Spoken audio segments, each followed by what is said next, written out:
Hello students, in today's lecture we study about the instantaneous center method of velocity analysis. This method is one of the graphical methods of velocity analysis. Before we move ahead, we will see what is velocity analysis. By velocity analysis we mean that for a given planar mechanism at a particular configuration, if the input velocity characteristics is specified, then we should be able to determine the velocity characteristics, linear or angular, of all the other links of the same mechanism. By a planar mechanism, we mean that motion of mechanisms will be in a plane. Before moving ahead, let us see some basics of kinematics of any rigid body which is under plane motion. In a plane motion, the rigid body or link is represented by a line, and angular motion of the rigid body is same as that of a line on that rigid body in the plane of motion. A general plane motion consists of translation plus rotation motion of a rigid body. In a mechanism, a link may have a pure rotary motion or pure translatory motion or the combination of two, that is rotational and translational motion simultaneously. What is translation motion? If a body moves in such a way that all its particles move in the plane parallel to each other and travel the same distance, then the body is said to be having motion of translation. In translation motion, all the points on the rigid body will have identical motion. Let's see how it is. Suppose there is a link PQ which is having a pure translation motion like this. So you can see that all the points move the same distance. This is a pure translatory motion. Next, what is rotary motion? If a body rotates about a fixed point in such a way that all its particles move in a circular path, the body is said to have motion of rotation. In rotational motion, there will be difference between the motion of 2 points on the same rigid body. So whenever there will be a difference, then it will be in a circular path, or it will be rotary motion. We shall see that how it is. This is a link PQ which is undergoing a pure rotation motion like this. So we can see that there is a difference between the movement of the distance traveled by the particle. One of the points will be fixed. Next we shall see the combination of the rotary and the translatory motion. Suppose there is a rigid body which moves from position PQ to P2Q2. So we can see that there are two types of motion, translatory and rotary both. So this can be described as follows. Suppose there is a link PQ, and suppose this is having first translatory motion like this and then rotary motion like this. So it will reach the position P2Q2 in this way, or it can be vice versa also. It can first rotate and then translate. So basically this can be understood that the general motion of the link in a planar mechanism is generally of combined type, that is combination of rotary and translatory motion. Now let us define instantaneous center of velocity, or IC. For a rigid body or link in a plane motion, there exists a point on the rigid body or in the plane of motion whose instantaneous velocity is 0, and this point is called instantaneous center IC of velocity. It must be mentioned here that this IC may lie outside the physical boundary of the rigid body, but it lies in the plane of motion of that rigid body. So it may be inside the boundary of the rigid body, or it may also lie outside the boundary of the rigid body, but it has to be in the plane of motion of that body. Also we can say that instantaneous is the center or the point about which the body is rotating. We can see some examples. Suppose there is a link and that link is rotating about this fixed point. So there is a link 2 which is hinged at point 1 and it is rotating about this point. So we can say that the link at this point 1 will have 0 velocity. The point 1 will have 0 velocity. So we can say that this point is the instantaneous center.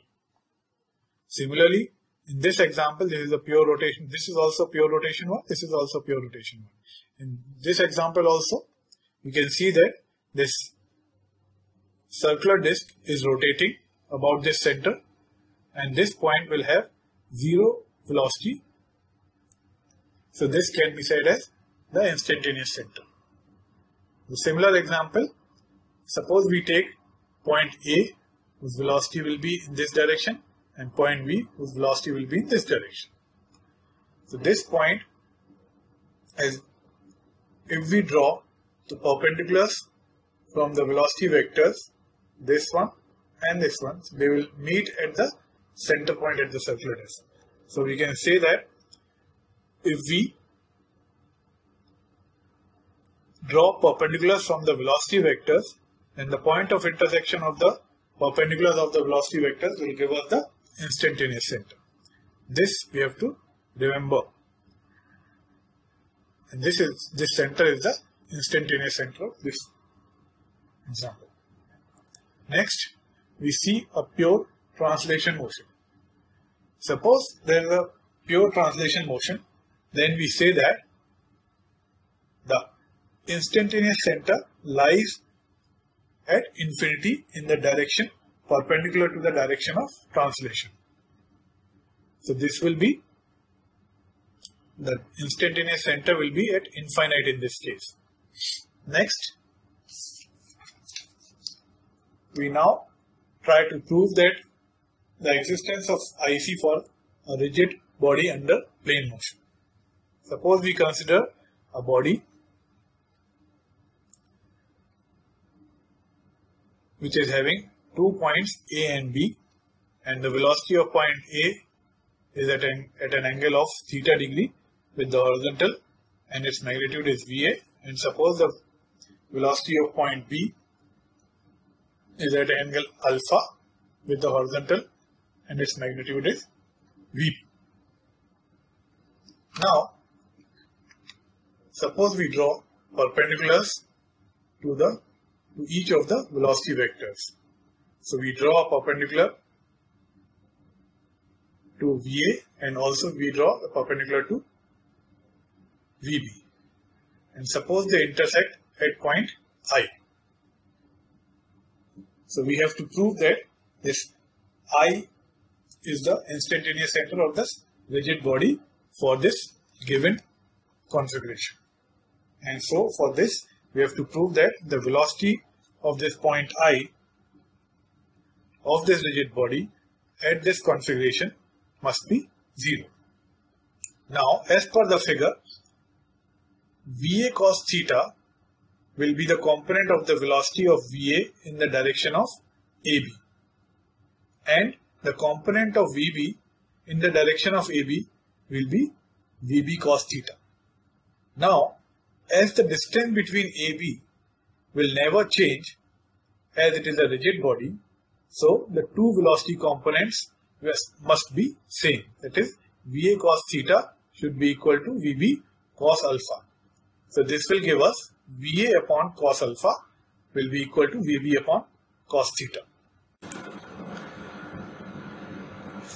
As per the figure, this angle will be 90 minus theta and this angle will be 90 minus alpha. So in triangle IAB, we can write IA upon the sine of 90 minus alpha is equal to IB upon sine of 90 minus theta. So this gives us IA upon cos alpha, as 90 minus sine 90 minus theta is cos alpha, and IB upon cos theta. So from these two equations, we can write that VA upon IA is equal to VB upon IB, and this is what is omega. So we can say that VA is equal to IA into omega and VB is equal to IB into omega. And the velocity vectors are by construction perpendicular to the direction of IA and IB. These velocity vectors by construction are perpendicular to IA. VA is perpendicular to IA and VB is perpendicular to IB, which means that I is the center of rotation. So at this instance, the body is rotating about the point I with angular velocity omega. Now we prove that the velocity of I is 0 by considering the velocity of point I in the direction of IA and IB. From geometry we can understand that the velocity of A along IA will be 0 as the angle will be 90 degree, and as I and A are 2 points on the same rigid link, so the velocity of I along IA is also 0, because the relative motion or the relative velocity of A and I along AI is 0. The velocity of I with respect to A along AI is also 0. So the velocity of I along A is 0. Similarly, the velocity of B is perpendicular to IB. So the component of VB along BI is 0. So velocity of I along BI is the same as the velocity of B along BI. So the velocity of I along BI is also 0. Thus, the velocity of point I is 0 along two directions, along AI and along BI. So if VI is the velocity of point I and is a 2D vector and it is 0 in two different directions, then the velocity of I must be 0. So this is how we prove that the velocity of point I or the velocity of instantaneous center I is 0 at this configuration, and so this point I can be called as the instantaneous center of this rigid body at this configuration. So this is about today's lecture. We'll continue this topic in the next lecture. Thank you very much.